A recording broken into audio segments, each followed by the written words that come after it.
I woke up at 5 in the morning to a notification on my phone showing water pooling in Orchard Section B, and I knew immediately that something was catastrophically wrong. My name is Xavier Garrison, and I owned a 20-acre citrus orchard in Riverside County, California, right in the heart of what used to be prime agricultural land before developers started carving up the groves into gated communities. I'd managed to hold on to my property through 3 generations of family ownership, but 5 years ago, the county rezoned the surrounding area, and suddenly I found myself living in the middle of Sunshine Meadows, a pretentious homeowners association that thought fruit trees were unsightly agricultural remnants that lowered their property values. The drought had been punishing Southern California for 18 months straight. Water restrictions were at their highest level in decades, and my irrigation permit allowed me just enough to keep my 200 Valencia orange trees and 50 lemon trees alive, but barely. I'd invested nearly $40,000 in a state-of-the-art drip irrigation system that delivered water directly to each tree's root zone with minimal waste. Every drop counted, and I monitored that system like a hawk. I pulled on my jeans and boots, grabbed my phone, and headed out into the pre-dawn darkness. The June heat was already building even at this hour, and I could feel the dry air sucking moisture from everything it touched. When I reached Section B, my stomach dropped. Water was indeed pooling around the base of 30 trees, forming muddy puddles that would evaporate uselessly by noon. But it wasn't a break in the main line that I'd feared. Something far worse had happened. Someone had systematically cut every single drip line feeding those 30 trees. The cuts were clean, deliberate, made with sharp shears or scissors. Whoever did this knew exactly what they were doing. Each rubber tube had been severed about 6 inches from where it connected to the main supply line, and the water that should have been slowly dripping into the root zones was instead spraying out uselessly, wasting my precious water allocation. My hands were shaking as I rushed to the control box and shut down Zone B entirely. I'd already wasted probably 200 gallons, maybe more. During a declared drought emergency, that could cost me my irrigation permit if the water board found out. Farmers were being fined tens of thousands of dollars for violations, and some were losing their water rights entirely. I stood there in the growing light, staring at the deliberate destruction, and felt rage building in my chest. This wasn't an accident. This wasn't animals or weather damage. This was sabotage. Then I remembered the cameras. I'd installed a comprehensive security system 6 months ago after someone from the HOA kept leaving passive-aggressive notes on my property about the eyesore of my agricultural operation. 12 high-definition cameras covered every section of the orchard, recording continuously to a cloud server with motion-activated alerts. I pulled out my phone and started scrolling back through the footage from last night. At 11:47 p.m., motion was detected in Section B. The camera, equipped with excellent night vision, captured everything in crystal-clear detail. A woman I recognized immediately stepped into frame, carrying a pair of long-handled pruning shears that gleamed in the infrared light. Deborah Whitmore, president of the Sunshine Meadows Homeowners Association and the bane of my existence for the past 5 years. She was wearing yoga pants, a zip-up jacket, and athletic shoes, like she'd dressed specifically for sneaking around someone's property in the middle of the night. I watched, my jaw clenched as Deborah methodically worked her way down the row of trees, cutting each drip line with quick, efficient snips. She wasn't frantic or hurried. She was calm, deliberate, almost casual about destroying my irrigation system. At one point, she paused to take a drink from a water bottle, then continued her vandalism. The entire thing took her less than 15 minutes, and then she walked calmly back in the direction of the HOA's community center, which bordered my southern property line. I immediately downloaded the footage to my phone and my laptop, making multiple copies. Then I called the Riverside County Sheriff's Department. Deputy Martinez arrived 40 minutes later, a solid-looking woman in her 30s who'd been to my property before on HOA-related complaints. Most of those complaints had been frivolous nonsense from Deborah about noise from my irrigation pumps or the crime of having a working farms in her precious suburban paradise. "Mr. Garrison," she said, stepping out of her patrol car, "what's the situation?" I showed her the damaged irrigation lines first, explaining how the drip system worked and how much the damage would cost to repair, both in materials and in lost water during a critical irrigation period. The trees were in fruit, and any water stress now could ruin the entire harvest. "Any idea who might have done this?" Martinez asked, photographing the cut lines. "I have more than an idea. I said, pulling up the security footage on my phone. I have video evidence. Martinez's eyebrows rose as she watched Deborah Whitmore deliberately destroying my irrigation system. She watched the entire clip twice, making notes in her pad. That's Deborah Whitmore, I said. HOA president. She's been harassing me for years about operating my orchard, claiming it violates community standards, even though my property was here decades before their subdivision existed and I have a legal agricultural exemption. I'm familiar with Ms. Whitmore, Martinez said dryly. We've responded to several calls in this neighborhood. She handed back my phone. I need you to email me that footage. This is clear-cut vandalism and potentially agricultural sabotage. Given the drought emergency orders, this could be elevated to more serious charges. The intentional waste of water during a declared emergency is a serious offense. What happens now? I asked. I'm going to file a report and forward it to the district attorney's office. With video evidence this clear, they'll almost certainly press charges. I'd also recommend documenting all your damages and getting estimates for repairs. You'll want that for both the criminal case and any civil action you decide to pursue. Martinez headed over to Deborah's house, which was a massive Mediterranean-style mansion about a quarter-mile from my property line. I followed at a distance, wanting to see this confrontation.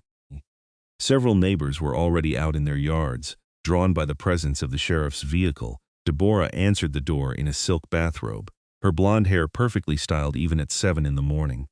She was probably in her early 50s, with the kind of expensive maintenance that came from personal trainers, regular spa visits, and a plastic surgeon on speed dial. Deputy Martinez, Deborah said coolly. To what do I owe this intrusion? Ms. Whitmore, I need to ask you about your whereabouts last night between 11 and midnight. I was home, asleep. As any reasonable person would be. Were you on Xavier Garrison's property last night? Something flickered in Deborah's expression, but her voice remained steady. I certainly was not. Why would I trespass on that disaster of a property? Martinez pulled out her phone and turned it toward Deborah. Even from my position 20 feet away, I could see Deborah's face pale as she watched herself on the video, systematically cutting my irrigation lines. That's not me, Deborah said, but her voice had lost its confidence. Ms. Whitmore, that's clearly you. We have high-definition footage with a timestamp showing you vandalizing Mr. Garrison's irrigation system. I'm placing you under arrest for criminal vandalism, agricultural sabotage, and intentional water waste during a declared drought emergency. This is ridiculous, Deborah's composure cracked. Do you know who I am? Do you know who my husband is? He's a partner at Blackstone & Associates, one of the largest law firms in Los Angeles. Then I'm sure he'll arrange excellent representation for you. Martinez said calmly, producing handcuffs. Turn around, please. The sight of Deborah Whitmore being handcuffed in her silk bathrobe while her neighbors watched from their yards was something I would treasure forever. She was still protesting as Martinez guided her into the patrol car, threatening lawsuits and making vague references to powerful friends. After Martinez drove off with Deborah, I returned to my orchard to assess the full extent of the damage. Each cut line would need to be repaired, which meant purchasing new tubing, connectors, and spending hours on hands and knees in the dirt making repairs. But worse than that was the water waste. I'd already blown through at least a quarter of my weekly water allocation in a few hours of uncontrolled spraying. I called my irrigation supplier, a company in Temecula that specialized in agricultural systems, and explained the situation. They agreed to send someone out that afternoon with the necessary repair materials. While I waited, I started manually watering the affected trees with a hose, trying to make up for the lost drip irrigation. It was inefficient and exhausting work in the building heat, but these trees represented my livelihood. Each Valencia orange tree in full production generated about $300 in annual revenue, and the lemons even more.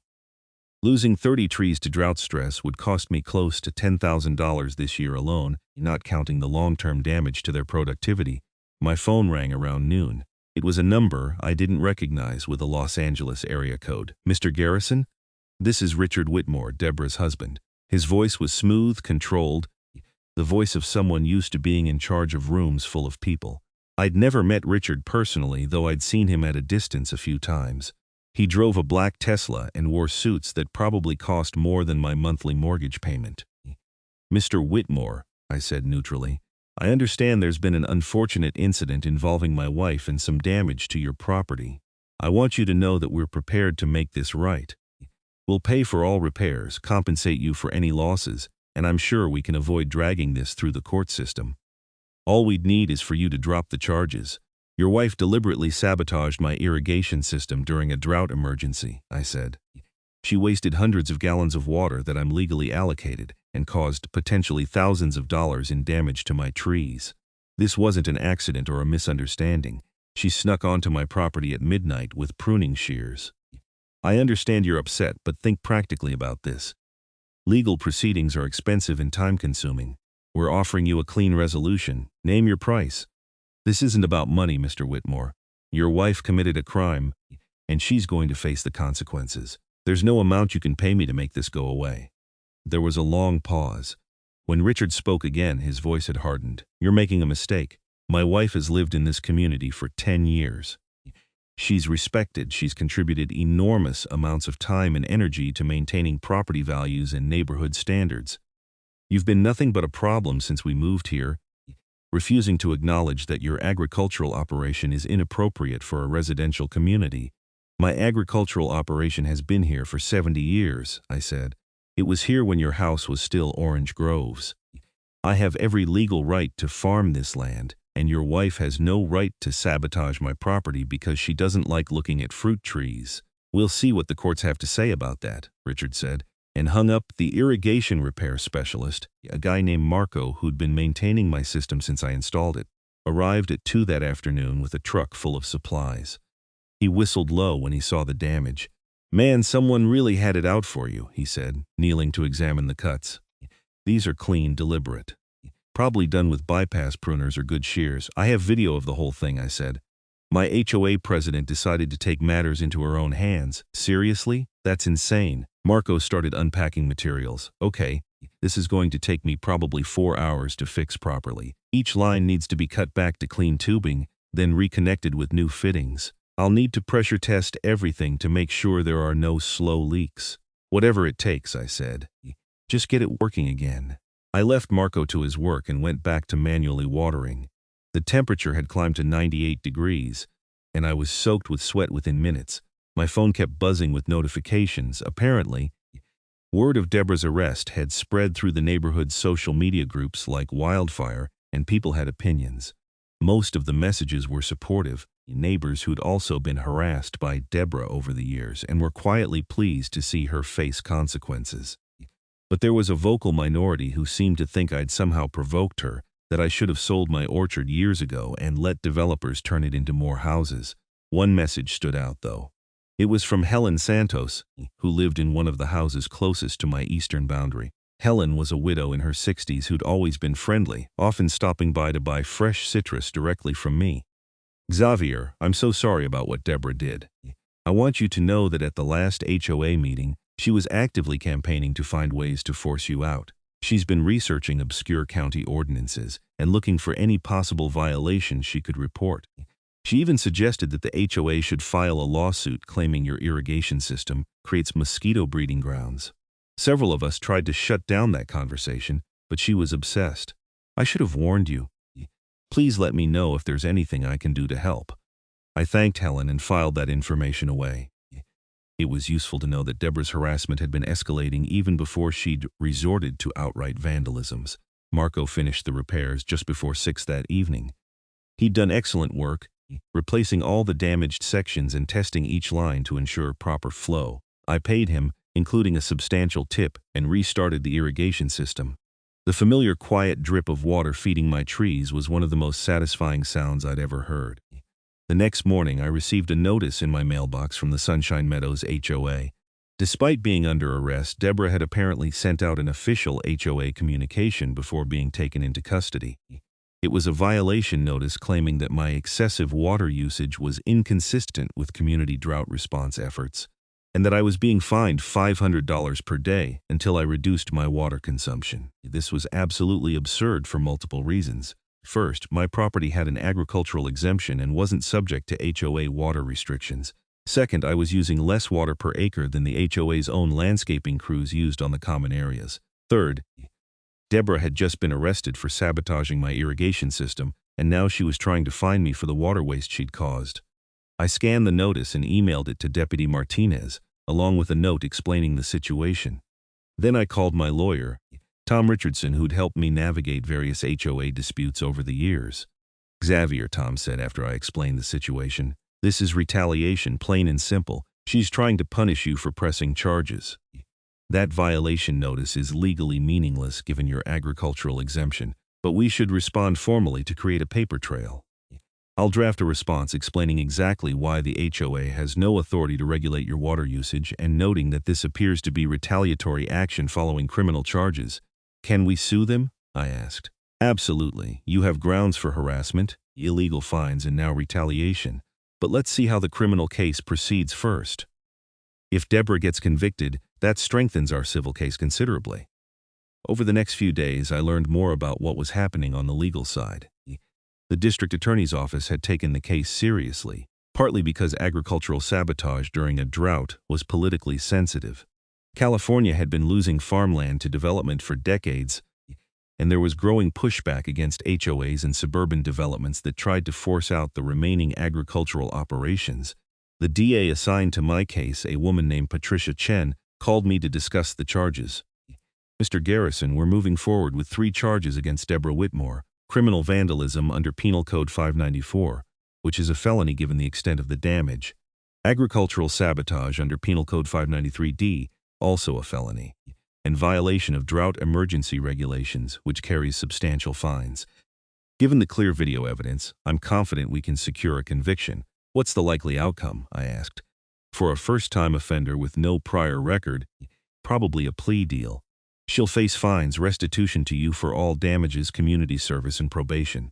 The felony vandalism charge might get reduced to a misdemeanor as part of the plea, but the agricultural sabotage charge is harder to negotiate given the current political climate around water use and farming. I just want to make sure she can't do this again, I said. If she's convicted, the probation terms will include a stay-away order. She won't be able to come near your property or contact you directly, and if she violates probation, she'll face jail time. The preliminary hearing was scheduled for 3 weeks out. In the meantime, I focused on my orchard. The repaired irrigation system was working perfectly. And despite the stress from the temporary water loss, most of the trees seemed to be recovering well. I did lose 2 younger lemon trees that had been particularly vulnerable, but it could have been much worse.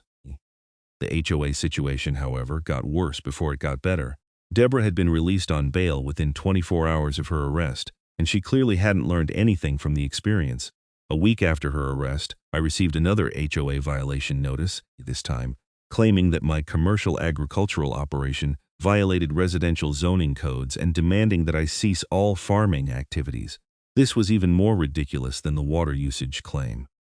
My property was legally zoned agricultural, grandfathered in from decades before the residential development. I had documentation going back to the 1950s proving my family's continuous agricultural use of the land. Tom Richardson sent another scathing response to the HOA, this time with explicit warnings about harassment and abusive process. Then things took a darker turn. I was out checking the trees early one morning when I noticed something odd about the main irrigation control box. The metal panel was slightly ajar, and there were fresh scratches around the lock like someone had tried to pry it open. I checked the cameras immediately. Around 3 in the morning, a figure in dark clothing and a baseball cap had approached the control box with what looked like a crowbar. They'd tried to force the lock for about 5 minutes before apparently giving up and leaving. The camera angle wasn't perfect, but I was reasonably certain the person's build and movements matched Deborah. I called Deputy Martinez immediately. She came out, examined the damage, and reviewed the footage. That looks like attempted vandalism, she said, but the video quality at night makes it hard to definitively identify her. The baseball cap obscures most of her face. Who else would it be? I asked. She's the one with motive. She's the one who already vandalized my irrigation system once. I agree it's likely her, but the DA's office will need a positive identification to file charges. Do you have any other camera angles? I checked, but the other cameras in that area were focused on the trees themselves, not the control box. The figure had apparently known where the camera was and kept their face turned away from it. I'm going to add this to the report, Martinez said. And I'm going to have a very direct conversation with Miss Whitmore about the conditions of her bail, which specifically prohibit her from going near your property.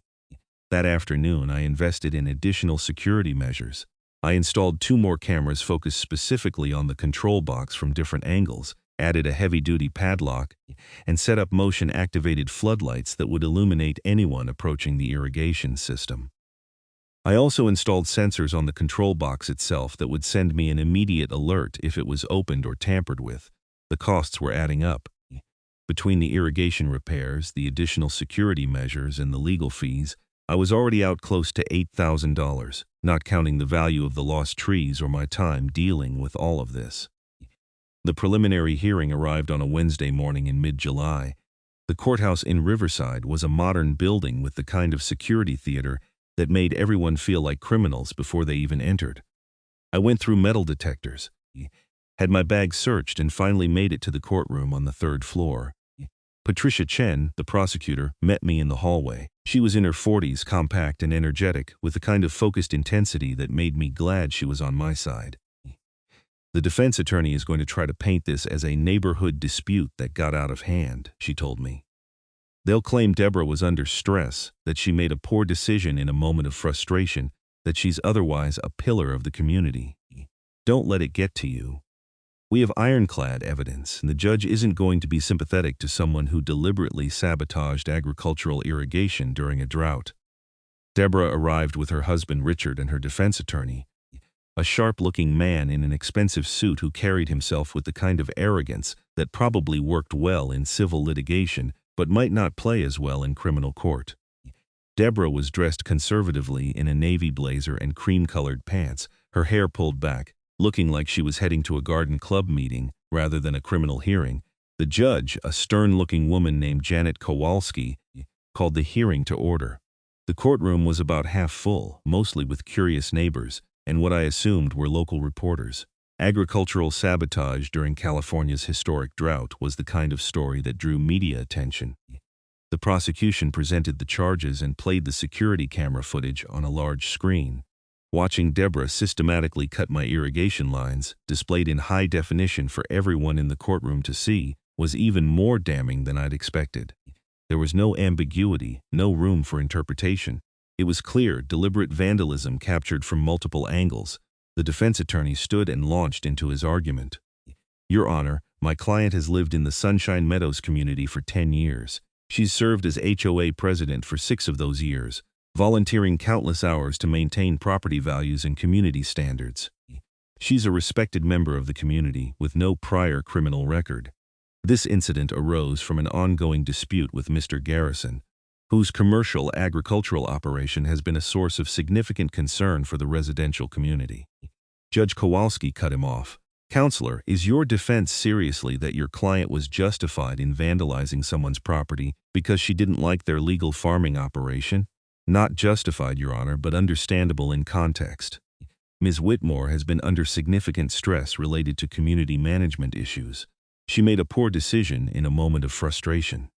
A poor decision that involved trespassing on someone's property at midnight with pruning shears and deliberately destroying an irrigation system during a declared drought emergency, the judge said dryly. That's not a momentary lapse in judgment. That's premeditated vandalism. The defense attorney tried a few more approaches, but Judge Kowalski wasn't having it. After about 30 minutes of arguments, she ruled that there was sufficient evidence to proceed to trial and set a date for 8 weeks out. Outside the courtroom, Patricia Chen was pleased. That went well. Kowalski is a no-nonsense judge, and she clearly wasn't impressed with the defense's arguments. I'd expect them to come back with a plea offer fairly soon. What kind of plea offer? I asked.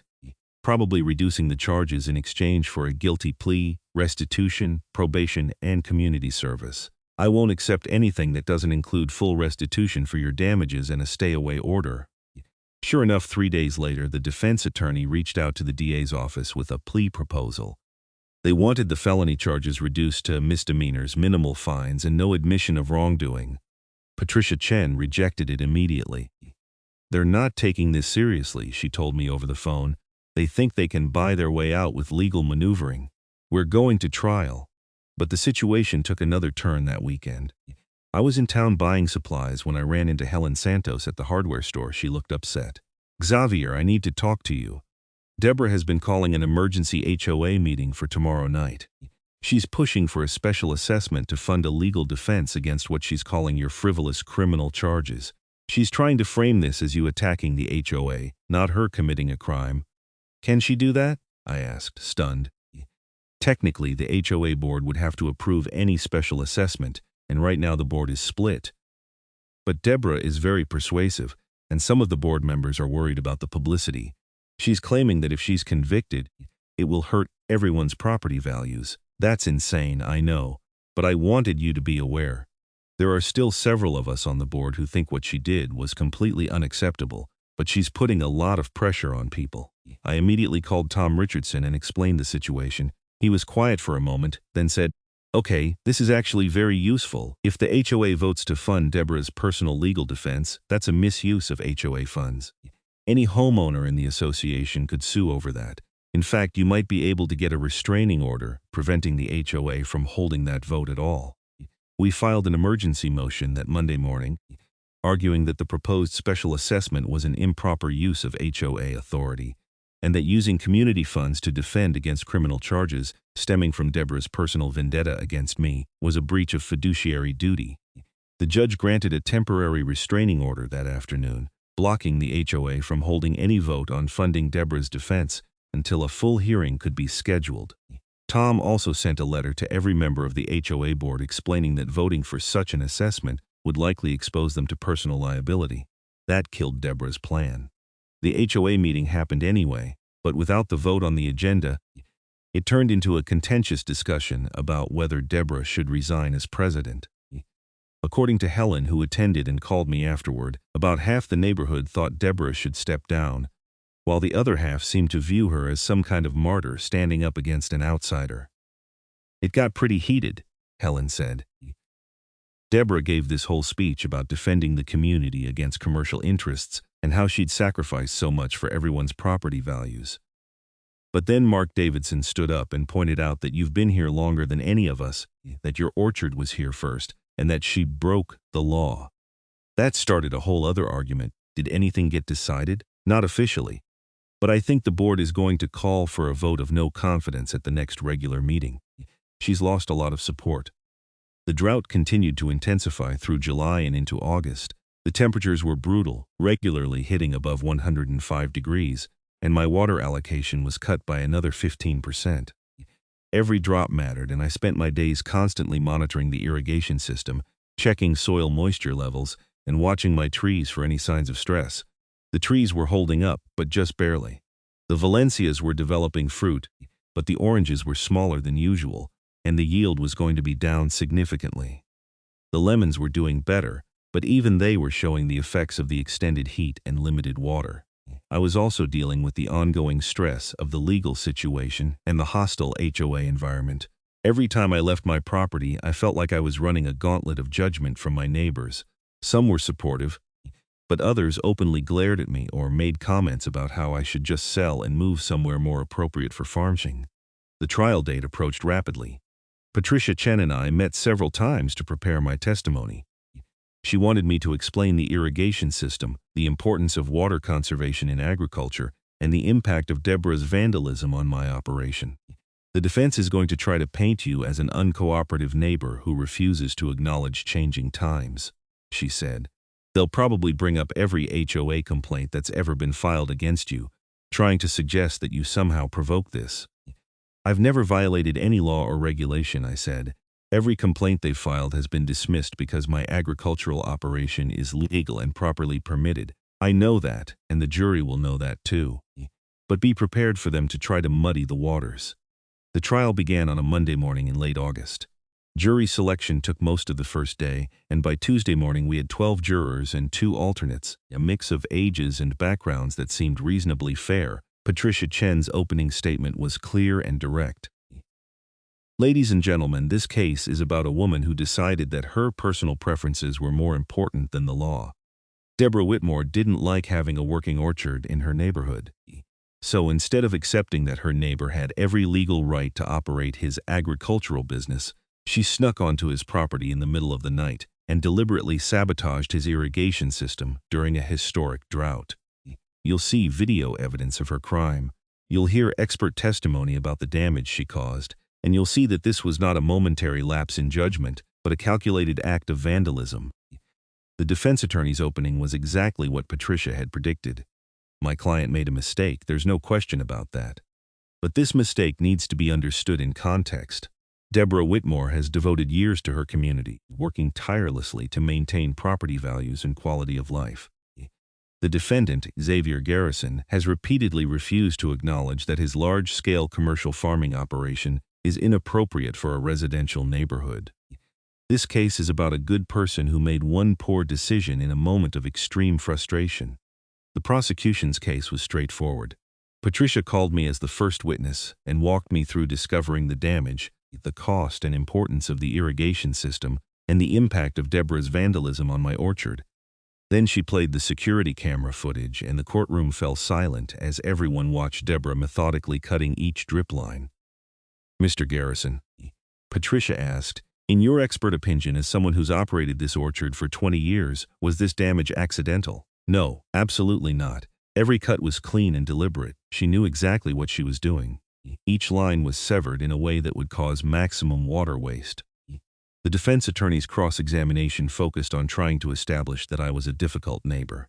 "Mr. Garrison, how many HOA complaints have been filed against your property?" "I don't know the exact number. Maybe 15 or 20 over 5 years. That seems like a lot of complaints. Would you say you've been uncooperative with the HOA?" "No. Every complaint has been dismissed because my agricultural operation is legal and properly permitted. The HOA has no authority to regulate my farming activities." "But you've refused to make any compromises, haven't you? Refused to reduce the size of your operation, refused to consider selling? Why would I compromise on operating my legal business on my own property? Would you expect someone to sell their house just because a neighbor didn't like looking at it?"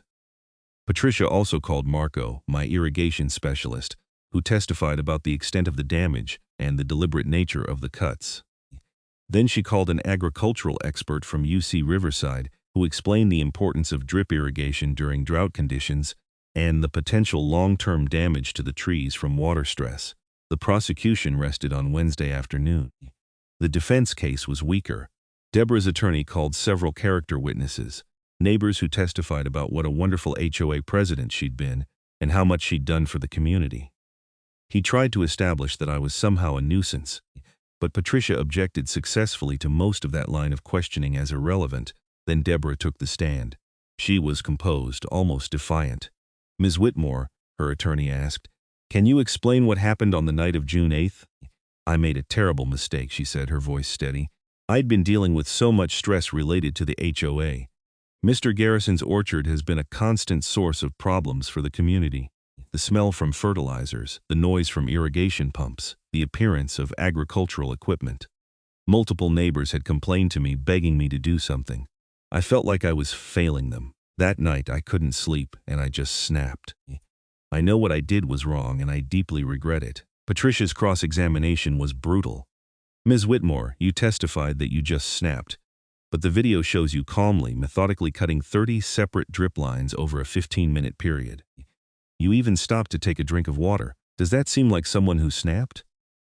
"I was in a strange state of mind. You brought pruning shears with you from your house, correct? When did you make the decision to bring those shears?" Deborah hesitated. "I don't remember exactly. So you can't remember deciding to bring the specific tool you'd need to cut irrigation lines, but you clearly remember being in a state where you just snapped." "I was very upset. Upset enough to trespass on someone's property at midnight with a tool specifically designed to cut through tough materials? I wasn't thinking clearly." Patricia pulled out a printed document. "Mrs. Whitmore, is it true that 3 weeks before you vandalized Mr. Garrison's irrigation system, you sent an email to the entire HOA board stating, and I quote, 'We need to find ways to make Xavier Garrison's operation financially untenable so he'll be forced to sell?'" Deborah's face flushed. "That was taken out of context." "How is that out of context?" "You explicitly stated your goal was to force Mr. Garrison out of the neighborhood." "I meant through legal channels." "But when legal channels didn't work because Mr. Garrison's operation is completely legal, you decided to take matters into your own hands, didn't you?" "That's not what happened." Patricia spent another 20 minutes systematically dismantling Deborah's testimony, highlighting the premeditation, the calculated nature of the damage, and the complete lack of remorse until she'd been caught. The jury deliberated for less than 4 hours. On Friday afternoon, they returned guilty verdicts on all 3 counts: felony vandalism, agricultural sabotage, and violation of drought emergency regulations. Deborah's face went white as the verdicts were read. Her husband reached over and gripped her hand, but she was staring straight ahead, seemingly unable to process what had just happened. Judge Kowalski scheduled sentencing for 3 weeks out and remanded Deborah to custody until sentencing. Richard immediately stood, arguing that his wife should be allowed to remain free on bail, but the judge denied the request. "Your client has shown a pattern of attempting to further sabotage Mr. Garrison's property even while out on bail," Judge Kowalski said. "She's demonstrated that she cannot be trusted to follow the conditions of her release. She'll remain in custody until sentencing." Patricia Chen was pleased as we left the courthouse. "That's about as clean a conviction as you could ask for." The jury saw right through her attempt to play the victim. "What happens at sentencing?" I asked. "Given that it's her first conviction, probably a combination of jail time, fines, restitution, and probation. The agricultural sabotage charge is serious, especially in the current climate. I'd expect at least a year in county jail, possibly more." The news of the conviction spread quickly through Sunshine Meadows. That weekend, I received dozens of messages from neighbors, split between those congratulating me and those accusing me of ruining Deborah's life over a minor incident. Helen Santos organized a meeting of the homeowners who were tired of the HOA drama. About 40 people showed up at her house, maybe a quarter of the total neighborhood. The consensus was clear. People wanted new HOA leadership. They wanted to end the harassment of my orchard, and they wanted to refocus the HOA on actual community issues rather than personal vendettas. "We're going to call for a complete recall of the current board," Helen told the group. "We need people who understand that this neighborhood can include both residential properties and agricultural operations. Xavier's orchard is part of this community's history, and it should be respected." The recall effort moved quickly.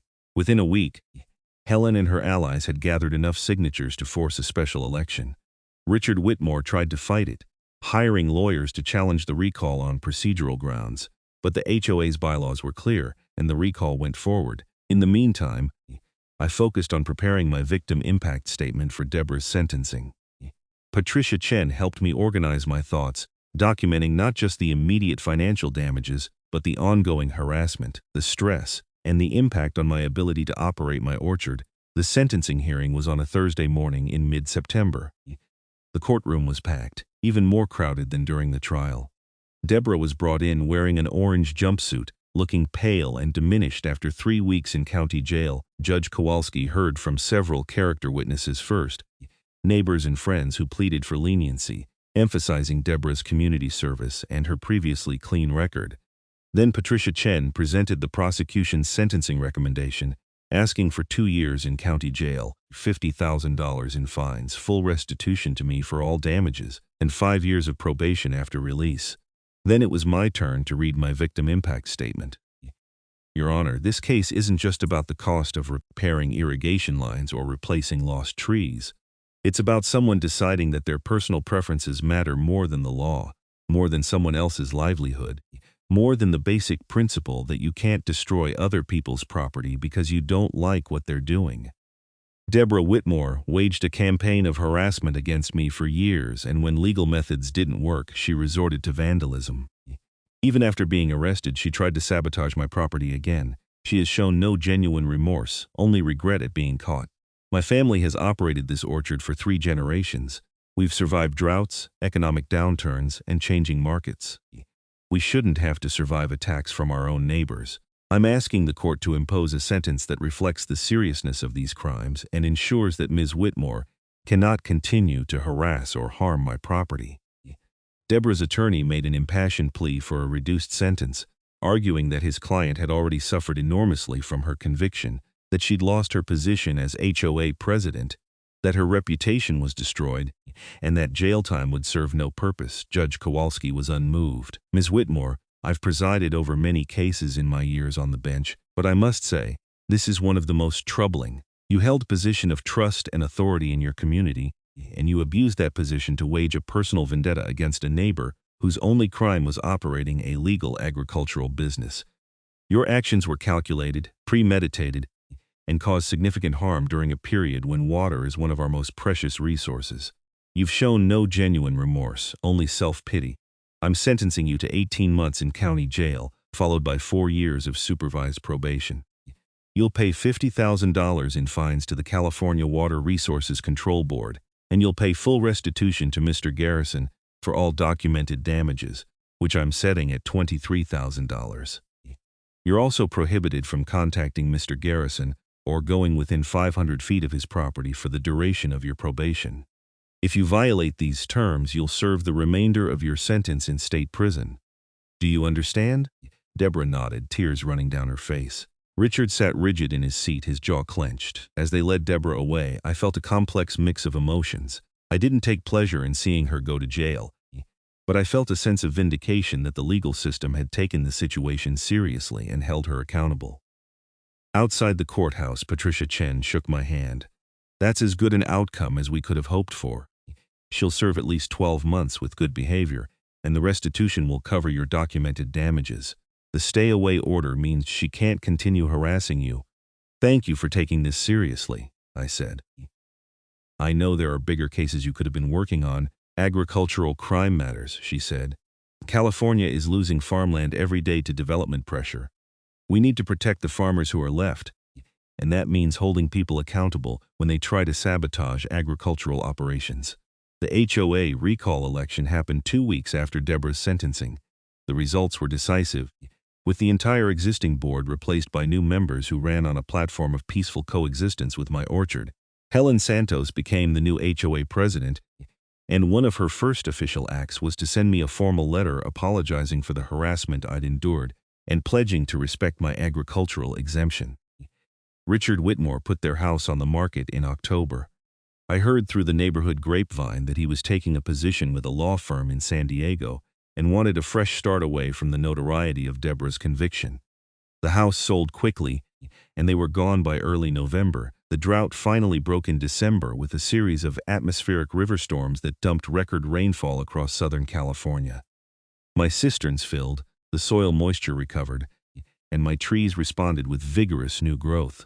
The winter rains continued through February, and by March, water restrictions were lifted for the first time in 2 years. My orchard survived. The trees that had struggled through the drought and the vandalism came back strong, and the spring bloom was spectacular. By May, I was looking at what would likely be my best harvest in 5 years. I used part of the restitution money to upgrade my security system even further and to install a backup irrigation system that could keep the trees alive even if the main system failed.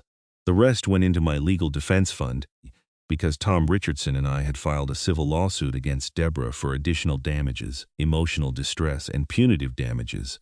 That case settled out of court in June for an undisclosed sum that covered my legal fees and then some. Part of the settlement included a formal written apology from Deborah, though I suspected her lawyers had written it rather than her expressing genuine remorse. Helen proved to be an excellent HOA president. She organized community events that actually brought neighbors together, including an annual harvest festival at my orchard, where I sold fresh citrus and gave tours to families. It turned out that once people actually visited and saw what I did, most of them appreciated having a working farm in their neighborhood. I even started offering a CSA program, delivering boxes of fresh citrus to subscribing neighbors every week during harvest season. It became popular enough that I had a waiting list, and it helped improve relationships with people who'd previously viewed my orchard as nothing but an eyesore. Deborah was released from jail in March after serving 12 months with good behavior. I never saw her again. Helen told me that Deborah and Richard had divorced during her incarceration, and that she'd moved somewhere up north, possibly to Oregon or Washington. Richard remained in San Diego, and as far as I know, neither of them ever returned to Riverside County. The whole experience changed how I thought about my orchard and my place in the community. For years, I'd been somewhat isolated, focused on the trees and the business, treating my neighbors as at best irrelevant and at worst hostile. But seeing people like Helen and Mark Davidson and dozens of others stand up for me during the worst of the conflict made me realize that I had more support than I'd recognized. I started attending HOA meetings, not to fight about regulations, but to actually participate in the community. I sponsored Little League teams and contributed to neighborhood beautification projects. I opened my property for school field trips so kids could learn about agriculture and where their food comes from. My orchard became a point of pride for Sunshine Meadows rather than a source of conflict. Articles in the local newspaper featured my operation as an example of successful agricultural preservation in the face of urban development. A local restaurant started buying my citrus and featured Garrison Orchard on their menu, which brought me additional wholesale customers. I'm not naive enough to think that everyone in the neighborhood loves having a farm next door. I'm sure some people still wish I'd sell to developers and let them build 20 more houses on my 20 acres. But the difference now is that those people understand that my operation is legal, it's here to stay, and causing problems for me will have consequences. The cameras are still there, still recording 24/7. I review the footage occasionally, but mostly they just provide peace of mind. Every time I see that clear video of Deborah Whitmore methodically cutting my drip lines, I'm reminded of why documentation matters, why standing up for your rights matters, and why some battles are worth fighting, even when they're difficult. My father always told me that the orchard would still be here long after we were gone, as long as someone was willing to fight for it. He was talking about fighting droughts and pests and market fluctuations, but I think he'd be proud that I fought off a different kind of threat and won. The trees are blooming again this spring, heavy with white flowers that smell like heaven and promise fruit in the months to come. The irrigation system hums along efficiently, delivering water precisely where it's needed. The cameras watch silently, recording the peaceful growth of citrus trees in the California sunshine. And I'm still here, 3 generations into my family's stewardship of this land, ready to pass it along to the next generation when the time comes, confident that the community around me finally understands that this orchard is part of what makes Sunshine Meadows special, not something to be eliminated in pursuit of suburban uniformity. Deborah Whitmore tried to destroy my orchard with a pair of pruning shears and a misguided sense of entitlement. Instead, she ended up strengthening my resolve, galvanizing community support, and ultimately making my operation more secure and successful than it had been before her attack. Sometimes the best revenge is simply continuing to thrive despite someone's best efforts to bring you down. The drought taught everyone in California about the value of water, about conservation, about making hard choices with limited resources. Deborah's crime during that drought was more than just vandalism of my property.